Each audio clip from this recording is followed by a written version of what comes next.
അല്ല, ഞങ്ങൾ ആദ്യം തന്നെ പറഞ്ഞിരുന്നു 85 മിനിമം കിട്ടും, അത് 100 വരെ പോകാം. 102ആയി. പട്ടിയൂർക്കാവിലെ ഭൂരിപക്ഷം ഞാൻ പറഞ്ഞു, ഞാൻ കൊട്ടക്കണക്കിന് കണക്കൊന്നും പറഞ്ഞില്ല. ഞാൻ 5നും 7നും മധ്യേ, അതിൽ 5400 വോട്ട് കിട്ടി. നമ്മൾ കാര്യങ്ങൾ പഠിച്ചിട്ടാണ് പറയുന്നത്. അതുകൊണ്ട് ഞങ്ങളുടെ അസസ്മെൻറ്റിനേക്കാൾ കൂടുതലായിട്ട് ജനങ്ങൾ സപ്പോർട്ട് ചെയ്തു. ഉദാഹരണം പറഞ്ഞാൽ പയ്യന്നൂർ, തളിപ്പറമ്പൊന്നും ഞങ്ങളിതിൽ കൂട്ടിയിരുന്നില്ല. പക്ഷെ പയ്യന്നൂർ ഇത്ര വലിയ അട്ടിമറി നടക്കുന്ന ആരും വിചാരിച്ചില്ല. 46,000 വോട്ടിന് ജയിച്ച സീറ്റാണ് ഇത്തവണ 7,000-ന് കുഞ്ഞികൃഷ്ണൻ വിജയിച്ചത്. തളിപ്പറമ്പിൽ 10-ലും മേലെ ഭൂരിപക്ഷത്തിനാണ് ഗോവിന്ദൻ വിജയിച്ചത്. ഇത് വ്യക്തമായിട്ടുള്ള CPM-ൻ്റെ സംസ്ഥാന നയത്തിനെതിരെ പാർട്ടി പ്രവർത്തകരിലുണ്ടായ വികാരമാണ് ഈ കണ്ണൂരെ കോട്ടകൾ, CPM-ൻ്റെ കോട്ടകൾ തകരാനുണ്ടായ സാഹചര്യം. മറ്റേത് സ്ഥിരം കള്ളവോട്ട് കൊണ്ടൊക്കെയാണ് ജയിച്ചിരുന്നതെങ്കിൽ ഇത്തവണ കള്ളവോട്ടിന് ഏർപ്പാടൊക്കെ ചെയ്തു. പക്ഷെ വോട്ട് ചെയ്യാൻ അകത്ത് പോയവർ ശരിക്കുള്ള വോട്ട് ചെയ്തു, ചെയ്യേണ്ടവർക്ക് വോട്ട് ചെയ്തു. അപ്പോൾ അതാണ് മാർക്സിസ്റ്റ് പാർട്ടിയുടെ നേതൃത്വം പഠിക്കേണ്ട ഒരു പാഠമെന്ന് പറയുന്നത്. ഇതിൻ്റെ കാര്യങ്ങൾ മനസ്സിലാക്കി തെറ്റുകൾ തിരുത്തുക. UDF-നും ഭാരിച്ച ഉത്തരവാദിത്വമുണ്ട്. ഇത്രയും മൃഗീയ ഭൂരിപക്ഷം കിട്ടുമ്പോൾ അതിനനുസരിച്ച് പ്രവർത്തിക്കാൻ UDF-ന് കഴിയണം. കാരണം 2001 അനുഭവം ഞങ്ങളുടെ മുമ്പിലുണ്ട്. 2001 എല്ലാവരും ഞാനുൾപ്പെടെ അതിൽ മതിമറന്ന് പ്രവർത്തിച്ചതിൻ്റെ ഫലമായി പിന്നെ കോൺഗ്രസ് 1-ാം സ്ഥാനത്ത് വരാൻ ഏതാണ്ട് 15 വർഷം എടുത്തു. ഇത് മുൻകാല തെറ്റുകൾ ആവർത്തിക്കാതിരിക്കാനുള്ള ഒരു ചാൻസാണ്. അത് എല്ലാ UDF നേതാക്കളും ഒരുമിച്ച് കൊണ്ട് തന്നെ ടീം UDF ആയിട്ട് തന്നെ ബാക്കി കാര്യങ്ങൾ മുന്നോട്ട് കൊണ്ടുപോകും.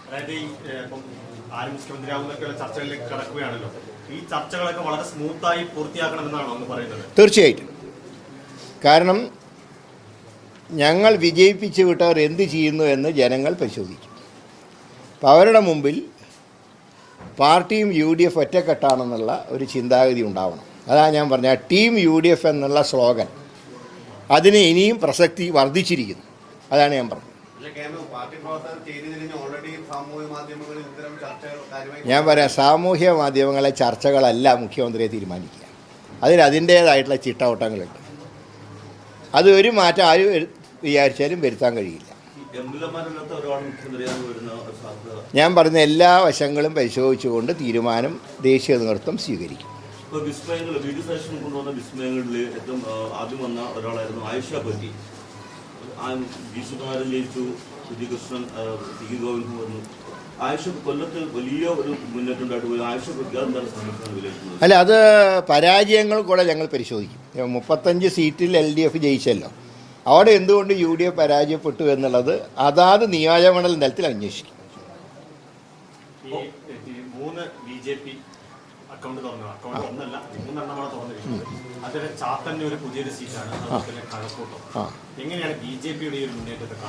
അതായത് ഒരു കാര്യം മനസ്സിലാക്കേണ്ടത്, ഇന്ത്യയിലെല്ലായിടത്തും കേരളം ഉൾപ്പെടെ BJPക്കെതിരെ ഒരു പൊളിറ്റിക്കൽ ഫൈറ്റ് കാഴ്ചവെക്കുന്ന ഇന്ത്യൻ നാഷണൽ കോൺഗ്രസ്സാണ്. പക്ഷേ കേരളത്തിലെ ചില മേഖലകളിൽ മൈനോറിറ്റി കോൺഗ്രസ്സിനെ വിശ്വാസത്തിലെടുത്തിട്ടുണ്ടോ എന്നുള്ളത് ഞങ്ങൾക്ക് സംശയമുണ്ട്. ഒരു ഉദാഹരണം ഞാൻ പറയാം. പാലക്കാട്, മഞ്ചേശ്വരം, കാസർഗോഡ്, ഇത് 3ഉം UDF ആണ് സ്ഥിരമായിട്ട് BJPയെ തോൽപ്പിക്കുന്നത്. എന്നാൽ എന്തുകൊണ്ട് നേമത്ത് CPM-ന് അതിന് കഴിഞ്ഞില്ല? കഴിഞ്ഞ തവണ ഞാൻ മത്സരിച്ച സന്ദർഭത്തിൽ അന്ന് മൈനോറിറ്റി N ബ്ലോക്കായിട്ട് ശിവൻകുട്ടിക്ക് വോട്ട് ചെയ്തു. പക്ഷേ ശിവൻകുട്ടിക്ക് നിലനിർത്താൻ കഴിഞ്ഞു. അന്ന് എനിക്ക് വോട്ട് ചെയ്തിരുന്നെങ്കിൽ ആ കോൺസ്റ്റിറ്റ്യുവൻസി ഇപ്പോഴും UDF-ൻ്റെ കയ്യിലുണ്ടാകുമായിരുന്നില്ലേ? അപ്പോൾ മൈനോറിറ്റി കേരളത്തിൻ്റെ ചില ഭാഗങ്ങൾ അവർ മനസ്സിലാക്കേണ്ടത്, കോൺഗ്രസും UDF-ഉം ആണ് കേരളത്തിൽ ഇന്ത്യയെ പോലെ തന്നെ BJPയെ നേരിടാൻ പറ്റിയ പ്രസ്ഥാനം. ഇപ്പോൾ നിയമത്തെക്കുറിച്ച് പറയുന്നത്, അങ്ങ് പിടിച്ച വോട്ട് കോൺഗ്രസ് പിടിക്കാൻ പറ്റും ഏതാണ്ട് 7,000 വോട്ടിൻ്റെ കുറവ്. ഇപ്പോൾ 7,000 അല്ല, ഞാൻ നോക്കിയിടത്തോളം 10,000 വോട്ടിൻ്റെ മൈനസ് വന്നിട്ട് അത് ഞങ്ങൾ പരിശോധിക്കുന്നുണ്ട്. ഒപ്പം തന്നെ ഈ PV അൻവർ, PK ശശി, രാഷ്ട്രീയത്തിലും അത്ര നല്ല ഇമേജിലാത്ത രണ്ടുപേരാണ് അൻവറും PK ശശിയും. ഈ രണ്ടുപേരുടെയും കൂടെ UDF ചേർന്നുകൊണ്ട് UDF-ന് എന്ത് നേട്ടമുണ്ടായി? അത് ഒരു പോസിറ്റീവ്. UDF-ന് ഒരു കോട്ടം ഉണ്ടായിട്ടില്ല. കഴിഞ്ഞ തവണ UDF 26,000-ന് തോറ്റ വേപ്പൂര് ഇത്തവണ 7,000-നെ പോയിട്ടുള്ളൂ. ഒറ്റപ്പാലത്തും അതുപോലെ തന്നെയാണ് സ്ഥിതി. അപ്പോൾ അവരെ വെച്ചുകൊണ്ട് ഒരു കോട്ടവും പാർട്ടിക്ക് ഉണ്ടായിട്ടില്ല.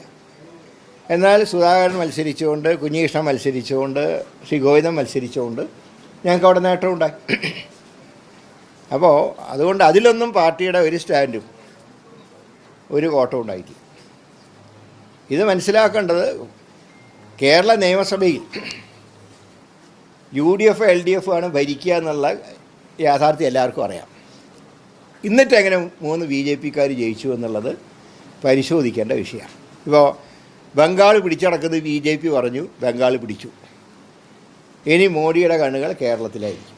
അത് മനസ്സിലാക്കിക്കൊണ്ട് എല്ലാവരും പ്രവർത്തിക്കുക.